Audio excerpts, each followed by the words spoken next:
As you can see from the video, Mendeleev noticed the relationship between the elements, and he finally figured it out through almost like a card game. And he had some holes or some missing elements, but he realized there was some periodicity to the elements. There were some things they had in common. There was some type of pattern, and he said it was based on the mass number, which if you look up on the large periodic table in the classroom, it is that number written in red. So if you're looking at sodium, it's the 22 and 9/10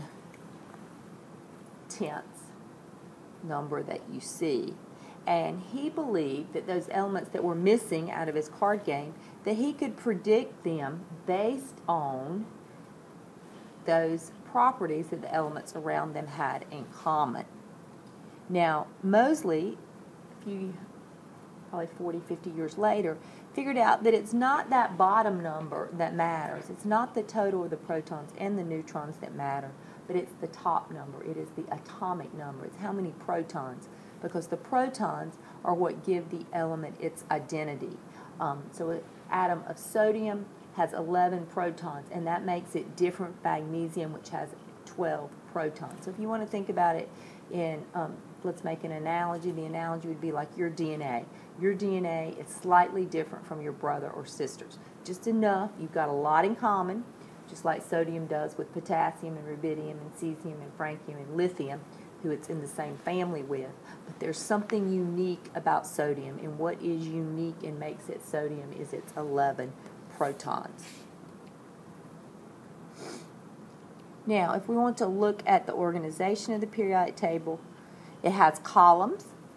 Those columns are often called the groups or the families, and chemists would say more groups.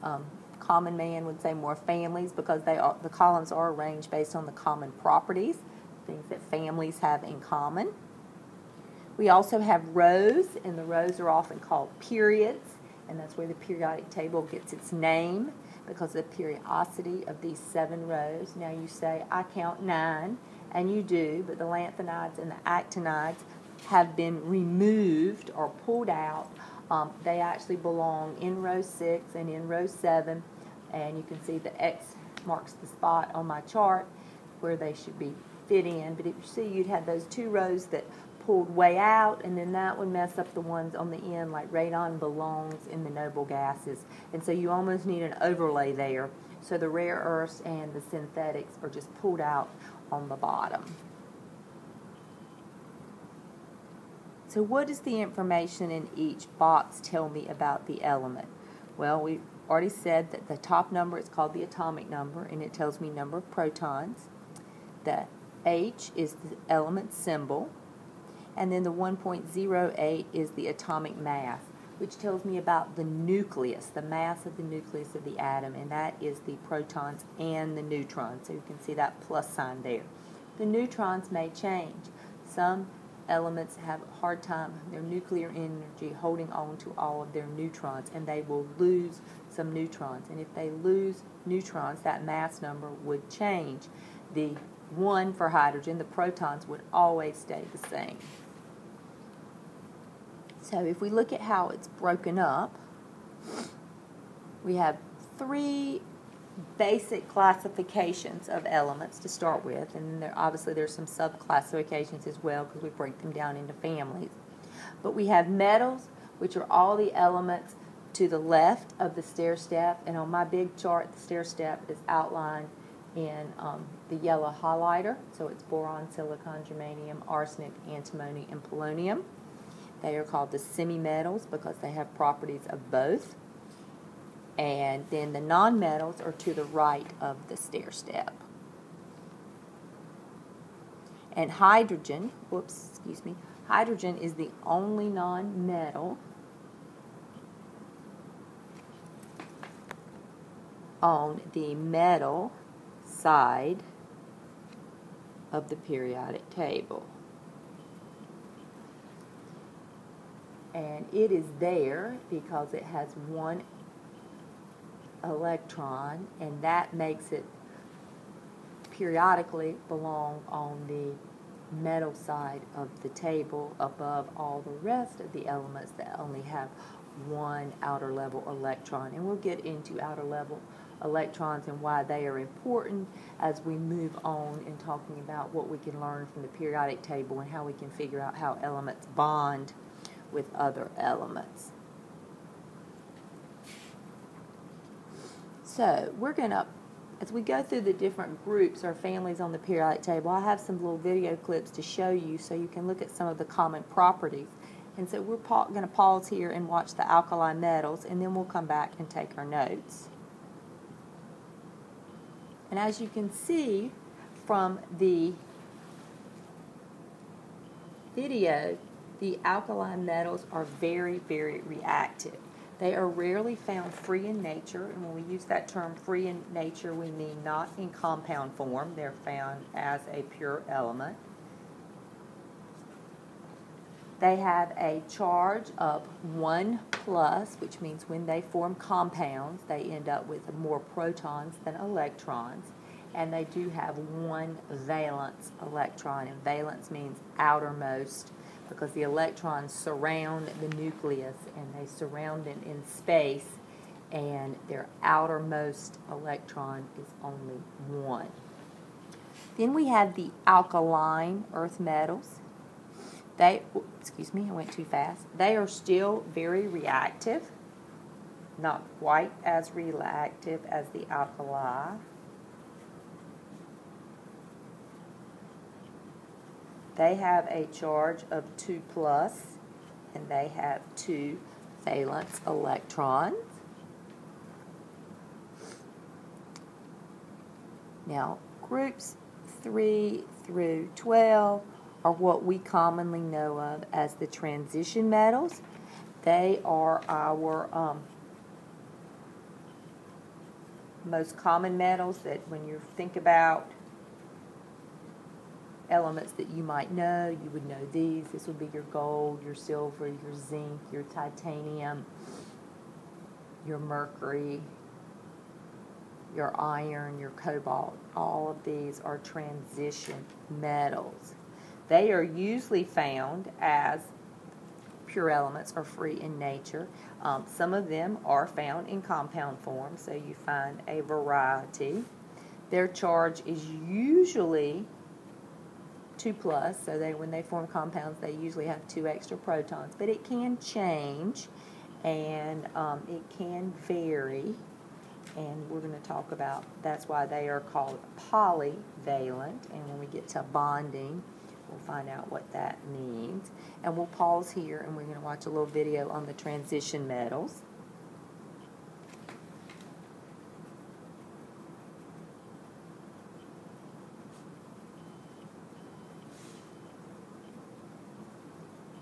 Now we have the boron family, or the mixed group, because they have a lot of variety. So you may want to write mixed group out to the side. You'll hear them referred to as that. They have boron, which is a metalloid or semi-metal, and then the rest are metals. Their charge is 3 plus, and they mean they have 3 valence electrons. All right, as we move into the non-metal side of the family, we're going to get to the carbon family, and we're going to pause here and watch a video on carbon and its very unique properties.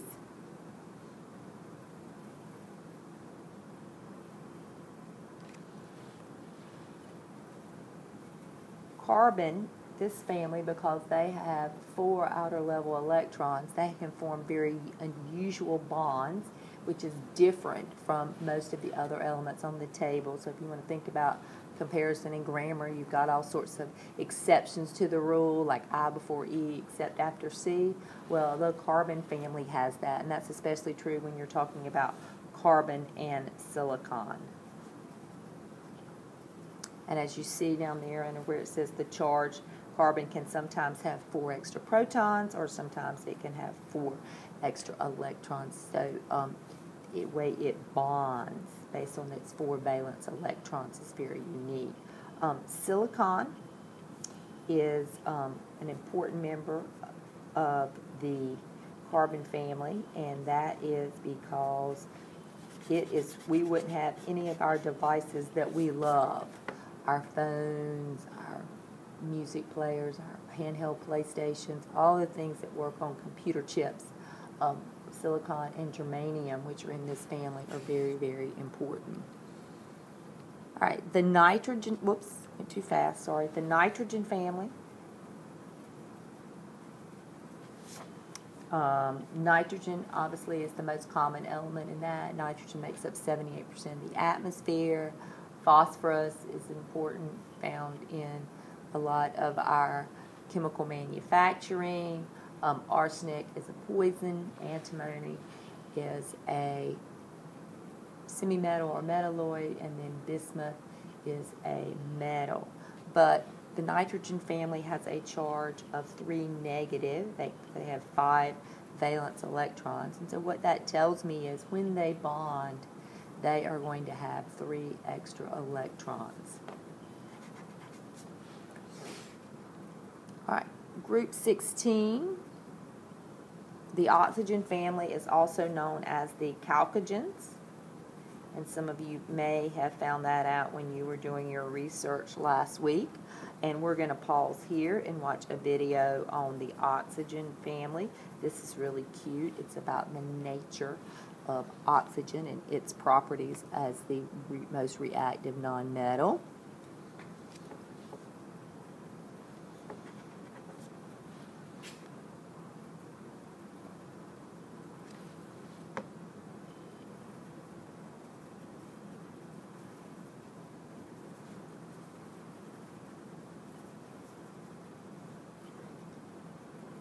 The charge for the oxygen family is 2 negative, so it has extra electrons, and it has 6 valence electrons, so it has 6 in the outer level.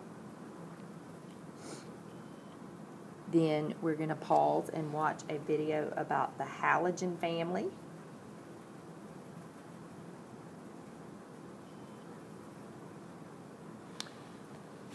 And the halogens are, as a family, they are the most reactive nonmetals. Now, oxygen by itself would be the single most reactive. It's going to form compounds. It loves to form compounds. But as a family, the rest of oxygen, not so much. But the halogens, they all like to form compounds. And they're often called the salt producers. So if you want to write that down on your notes, because they tend to form compounds with the 1A and the 2A metals, and all of those, if you have sodium chloride or sodium fluoride or potassium bromide or potassium chloride, those are all considered salts as a classification of chemicals. They have a charge of 1 minus, so they end up with 1 extra electron when they form bonds, and they have 7 in their outer level. Now, the last family is the noble gases,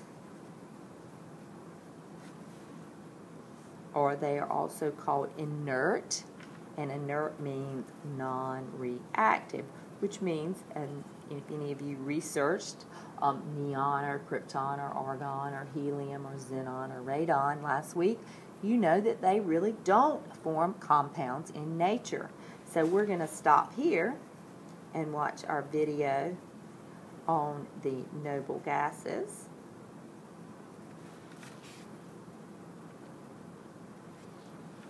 So their charge is 0. So it's neither positive nor negative because they're not going to form compounds in nature. Now, they have 2 or 8 valence electrons, and helium is the one that has 2, and the rest all have 8. And again, valence means outer level electrons. Now, the last column, again, we've got one more little video clip to see. And then we'll fill in the missing information for rows 6 and 7 that are pulled out.